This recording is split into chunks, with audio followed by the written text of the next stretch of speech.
We are joined once again tonight by Michael Novacek, Provost of Science at the American Museum of Natural History here in New York. Welcome back. Nice to see you again, Martin. You know, there have been these restrictions on the sale of ivory which have dated back decades, right. And yet, you know, the poaching is still going on, and I'm wondering, where is the market for all of this? Well, the market is actually in the Far East, in Southeast Asia, and Japan, and China, and other countries where the demand is huge. Ivory is a status symbol in those cultures, and so there's a huge demand for the ivory.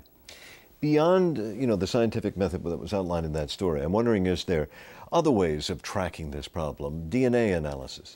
DNA has been very effective. DNA studies have been very effective recently in tracking down ivory. What actually has happened is they've sampled DNA from dung samples all over Africa. DNA from cells that are sloughed off in the elephant intestine can be sampled, and then that can be compared with DNA in ivory that's actually been illegally transported to some dock in South Asia. And that's what they've done. They've actually matched the DNA fingerprint in the ivory with the DNA fingerprint in the dung map for Africa. But aside from saying, all right, this is the elephant it came from, what does that tell those that are trying to prevent the problem? It's a very important result because there were all kinds of theories about how this ivory was smuggled out and traded and how these elephants were killed. It was thought that it was scattered around Africa, but they've actually pinpointed some high areas of concentration of poaching using this technique. Is there any indication that this science brought to bear is having an impact on the problem of poaching? It's a good first step because it forces countries to really concentrate on those areas and those problems.